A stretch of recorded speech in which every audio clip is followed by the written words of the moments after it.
Have you ever had a dream that you could don't do skid you don't do skid you want don't do skid you could you could don't do skid you don't do skid you want don't do skid you could you could don't do skid you don't do skid you want don't do skid you could you could don't do skid you don't do skid you want don't do skid you could. Have you ever had a dream Today, Junior?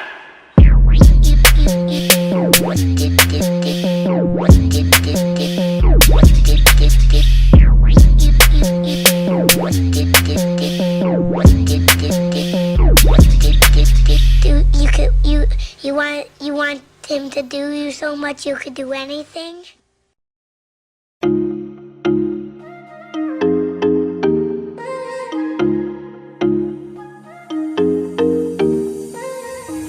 So that is my blackwater tank now. It is a completely changed setup from the old endler tank.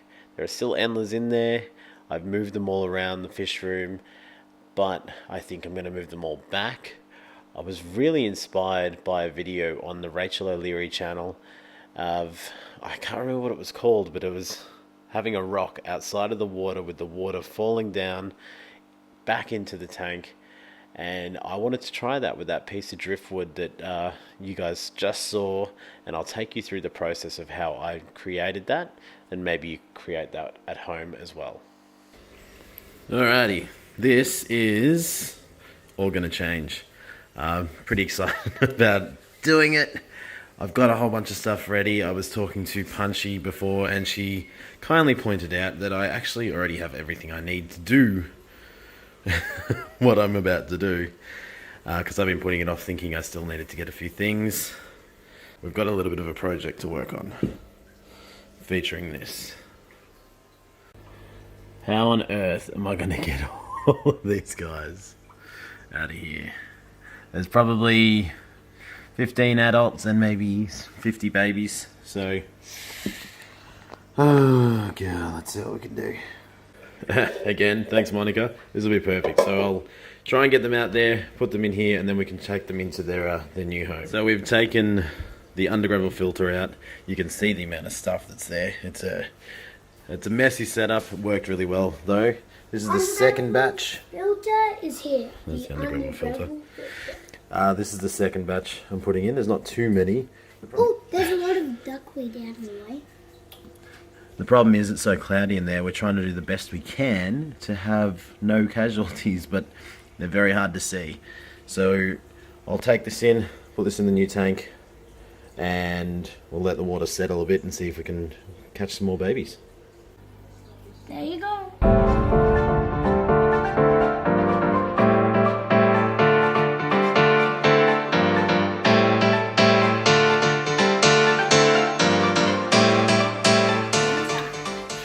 You can see how hard it is to find all the babies. I'm going to let it settle one more time. We'll try again, and then this is all getting a big clean up, and we can start setting up. Battery's dying, going to be quick. Just cleaned all of that up. I'll set all this up, and then we'll come back and check it out. I really like this piece of wood. A stranger from the outside. Sort of inspired by the Rachel O'Leary stone video. I can't remember what it's called. Silly, but I'll remember. I'll put it somewhere. Now what I want to do is, this is way too tall for the tank. That's perfect.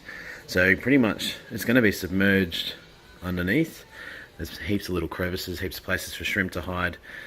What I'm going to do is work with this. So I'm going to drill a hole here, and there's sort of like a little path for a waterfall. So we're going to run this up the back here, and we're going to plug it into one of these, and we're going to put this down to the bottom of the tank.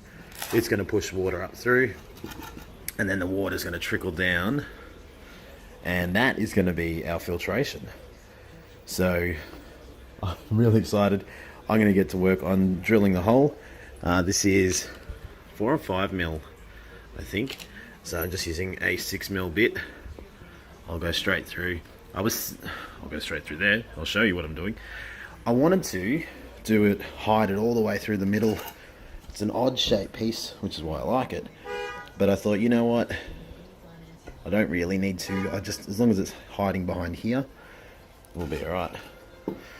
Someone's beeping their horn. It's crazy talk. You're crazy, Marge. Get off the road. Alright, so due to a lack of hands, we've drilled that.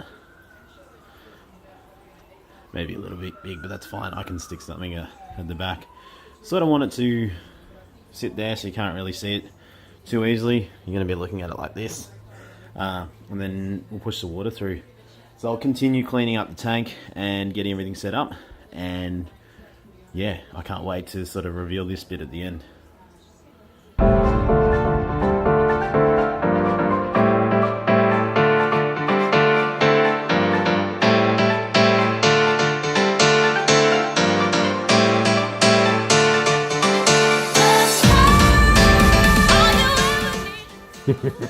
Alright, so that's there, running down to the pump, which is now just submerged. Can't see very well there.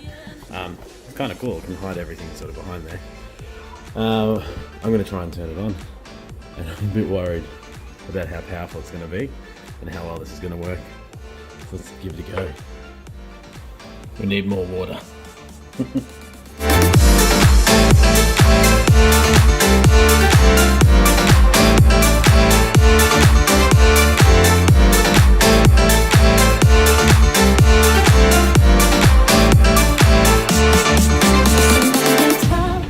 Look, it's sort of working. And now it's taking all the stuff off the wood, but that's perfect. I was worried it would either be too strong or too weak. We'll see, actually, it might get a little bit stronger. It took a while for the air to get out through the hose and the pump. But we now have a little bit of a waterfall. I better watch this for a few minutes. Alright, I gotta watch this. I gotta watch it. I got.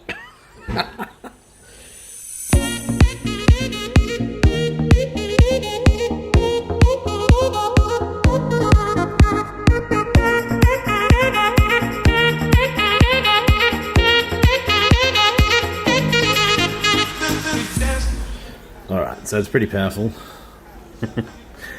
But the moss, that was the plan all along. I wanted to try and grow some moss on here, and that's sort of just sitting there. You can see that should hold everything in good stead.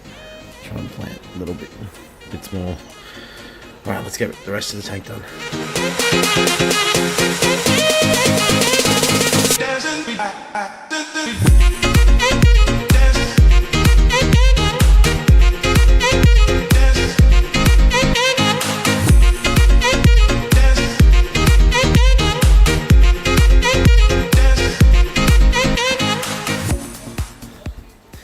Alright, we'll let that set. Bloody duckweed. And I'll tidy it up a little. I'll come back at night so we don't have any of this reflection going on, and we'll see how it's going. So I'm struggling to put this onto the sponge filter. Here's a little tip. Get some boiling water. Hey, you smarty pants. Warm it up, and then it'll become more flexible. See? Now I promise you, it's not easy, but it works. Robert's your father's brother.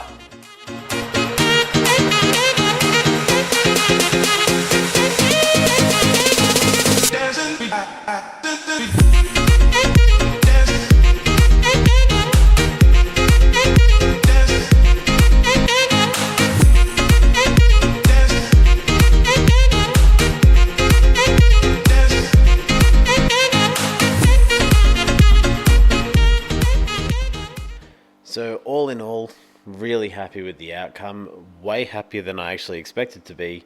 I thought I would try something a little bit different, and it just got more and more natural. The more and more I did to the tank, the more it started getting a real natural feel, and it's turned out better than I expected. One huge thing in creating this tank was I moved a bunch of endler fry into other tanks, and I decided to put 6 or 7 back into the tank that we just looked at. And the 6 or 7 that I put back in there, the tannins created from the log are so beneficial to the water quality that they have grown twice as fast as any other fish that I had to take out of that tank, and there is way more color going on in that tank. So I think the endlers are thriving, and it's probably the best situation for endlers and the best environment that I can provide them. And I will move all of those endlers back into that tank, and it will start that breeding colony off on the best foot again. Thank you so much, guys, for watching. I really appreciate it. As always, if you're new to the channel, consider subscribing. It's been really fun. We've got a whole bunch of different things that we can go through together, learn together. This channel is all about the journey, so sharing that with you and you sharing that with us is so much fun. None of my friends want to talk to me about fish. When you get new fish, always remember to acclimate them first. I'm Josh from Aquamate. Thank you so much for joining me. I will see you guys real soon.